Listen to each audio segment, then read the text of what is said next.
La télé algérienne répond à Jordan Bardella après qu'il ait évoqué un rapport de force envers l'Algérie. Écoutez bien. J'irai les voir personnellement. Et je discuterai avec eux dans un rapport de force assumé. Il faut bien comprendre, Monsieur Barbier, que le monde qui vient est aussi un monde de rapport de force. On le voit avec Trump, le voit avec Poutine, et on le voit aussi avec un certain nombre d'États. Donc les faibles et les naïfs, ou tous ceux qui s'habillent en enfants de cœur dans un monde où tous les dirigeants politiques sont habillés en treillis, se feront marcher. Maintenant, écoutez la réponse de la journaliste algérienne, c'est lunaire. Un rapport de force et là il annonce qu'il veut venir en Algérie pour discuter toujours avec ce même rapport de force, je précise.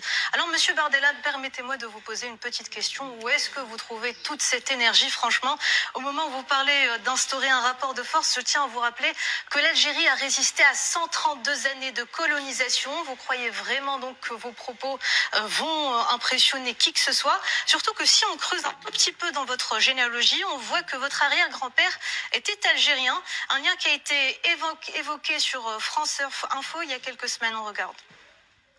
Jordan Bardella, président de la République. Eh bien, ce sera le premier président de la République française d'origine algérienne, puisqu'il est pour un quart d'origine kabyle et pour trois quarts d'origine italienne.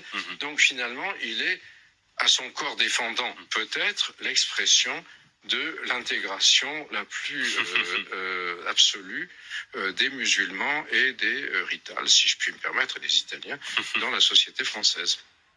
Voilà, ce qui veut dire que si cet homme arrive à l'Élysée en 2027, il sera le premier président français avec des racines algériennes de l'histoire de la République française. Franchement, c'est drôle. L'homme qui a construit toute sa carrière sur la méfiance et la haine envers les Algériens et leurs descendants incarnerait malgré lui, malgré toutes ces campagnes, toutes ces années de campagne, la réussite de l'intégration. C'est ce qu'on appelle l'ironie du destin. Franchement, faut le dire, la journaliste est très très forte. Elle avait déjà répondu à CNews avec l'histoire des bûches de Noël. Et maintenant, c'est Jordan Bardella. En tout cas, n'hésitez pas à me donner votre avis dans les commentaires. On peut en parler là-bas.